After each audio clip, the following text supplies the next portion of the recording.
Okay, so today this will probably be the last video I ever upload on this channel because um I'm gonna be closing it off and deleting it. So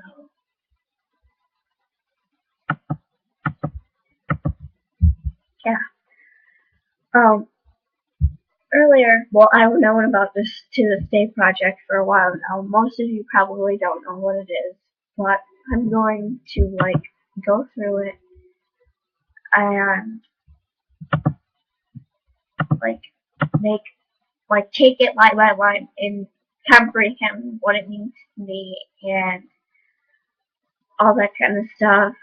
And then I'm gonna make my own version of it and hopefully get it to play at my school. Yeah, so here I go. It's called To This Day Project. And so I'll read the first paragraph. It says, when I was a kid, I used to think that pork chops and karate chops were the same thing. I thought they were both pork chops. Because my grandmother thought it was cute, and because they were my favorite, she let me keep doing it. Not really a big deal. Okay, so to me, what that means is he thought they were the same thing, so he thought it was cute. Obviously, we know it's not the same thing. Pork chops are food, and karate chops is like, whoa! Anyway, so that's what that means to me. So next paragraph. One day, before I realized that fat kids are not designed to climb trees, I fell out of a tree and bruised the right side of my body. I didn't want to tell my grandmother about it because I was afraid that I'd get in trouble for playing someone that I shouldn't have been. So to me, that means he didn't want to tell his grandmother because he didn't want to get in trouble. A few days later, my gym teacher noticed the bruise, and I got sent to the principal's office. From there, I was sent to another small room with a really nice lady who asked me all kinds of questions about my life. I saw no reasons why. As far as I was concerned, life was pretty good. I told her whenever I'm sad, my grandmother gives me karate chops. This led to a full-scale investigation, and I was removed from my house for 3 days until I finally decided to ask how I got the food. Okay, so obviously now we get it that since he had the bruise and he thinks that karate chops and pork chops are the same thing, his grandmother took some pork chops. Okay, or karate chops. Pork chops. Okay. This led to a full-scale investigation, and I was removed from the house for 3 days until oh, I already read that. This is the silly little story quickly spread through the school, and I earned my first nickname, Pork Chop. To this day, I hate pork chops. Anyways, so going on with that, he got his first nickname, and it was Pork Chop. So he doesn't like pork chops anymore. And it goes, I'm not the only kid who grew up this way, surrounded by people who used to say that rhyme about sticks and stones, but if broken bones hurt more than the names we got called, and we got called them all. So we grew up believing no one would ever fall in love with us, and that we'd be lonely forever, that we'd never meet someone to make us feel like the sun was something built for us, and their tools shed us, so broken heartstrings, blood the blues, and we tried to empty ourselves so we would feel nothing. Don't tell me that hurts less than a broken bone. That an ingrown life is something that surgeons can cut away, and that there's no way for it to metastabilize. It does. Okay, so I messed up on reading that because I'm thinking of how he says it, and he talks really, really fast. So, whatever. So here's the next one. She was 8 years old. Our first day of grade 3 when she got called ugly. We both got moved back to the back of class, so we would stop getting bombarded by spitballs. And so the school halls were a battleground where we found ourselves outnumbered day after wretched day. We would used to stay inside for recess because outside was worse. Outside we'd have to rehearse, running away, or learn to stay like statues, giving no clue that, or stand still like statues, giving no clues that we were there. In grade 5, they taped a sign to our desk that read, "Beware of dog." So that just means that they were moved to the back of class because everybody was calling them names. He was just trying to help her. To this day, despite a loving husband, she doesn't think she's beautiful because of a birthmark that takes up a little less than half the face. Kids used to say that she looks like a wrong answer that someone tried to erase but couldn't quite get the job done. And they'll never understand she's raising two kids whose definition of beauty begins with the word mom. Okay, that's touching. That's the part that always kind of gets me in his video.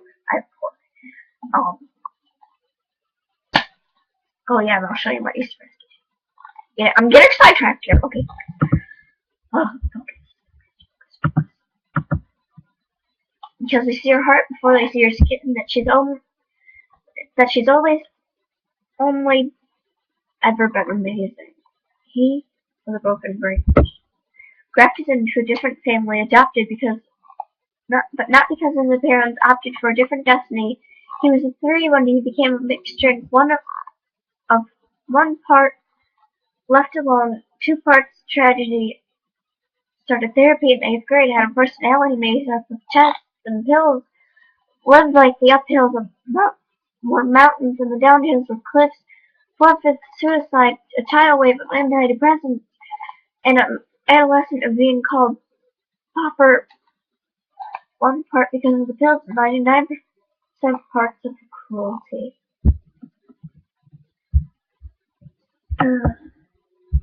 That whole thing I just read, he was explaining how the girl was and how he was. So, we'll go on. He tried to kill himself in grade 10 when a kid who still had a mom and dad had the audacity to tell him to get over it, as if depression is something that can be remedied, and any of the contents found in a first aid kit to this day. He's a stick of TNT lit from both ends, could describe to you in detail the way that the sky bends and the moments it's all about to fail, and despite the army of friends who call him an inspiration, he remains a conversation piece between people who can't understand. Sometimes becoming drug-free has less to do with addiction and more to do with sanity. We weren't the only kids who grew up this way. To this day, kids are being called names. The classic were, hey stupid, hey bad. Seems like each school has an arsenal of names getting updated every year. If a kid breaks in a school no one around chooses to hear, do they make a sound? Or are they just in the background noise of a soundtrack stuck on repeat when people say things like, it can be cool. Okay, so that whole thing is really touching. I don't really know what it means because there's so much that it could mean. Yeah. Every school has a big top circus tent, and the pecking order went from acrobats to lion tamers, from clowns to canaries, and all of these were miles ahead of who we were, and we were freaks. Lobster claw boys and bearded ladies, oddities, feeling depression and loneliness, playing solitaire, spitting the bottle, trying to kiss the wounded parts to heal of ourselves to heal, but at night, while the others slept, we were walking the tightrope. It was practice dance, some of us felt. But I want to tell them that all of this shit is just depressed. Left over from when we decided to smash all the things we thought we used to be. And if you can't see anything beautiful about yourself, get a better mirror, look a little closer, stare a little longer, because there's something inside of you that made you keep trying despite everyone who told you to quit. You built a cast around your broken heart and signed it yourself. You signed it. They were wrong. Because maybe you didn't belong in a group or a clique.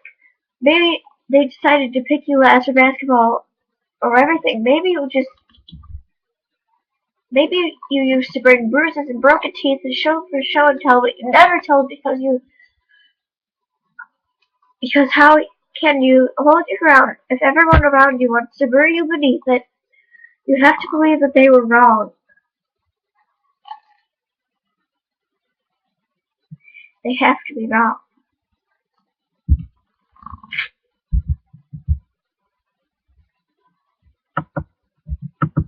It's just, I haven't even done that. I'm tearing up. Okay. Why else would we still be here? We grew up learning to cheer on the underdog because we see ourselves in them. We step from a root planted in the belief that we are not what we got called. We were not abandoned cars stalled out and sitting out empty on the highway. If in some way we are,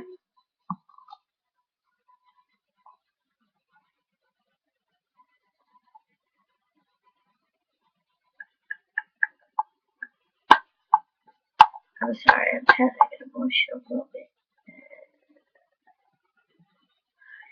And if somewhere, don't worry.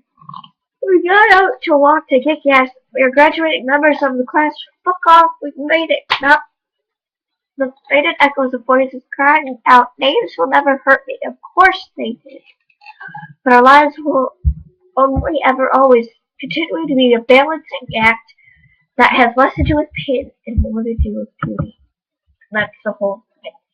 And I'll leave the description the link to like his website and his original video and the poem itself. And yeah.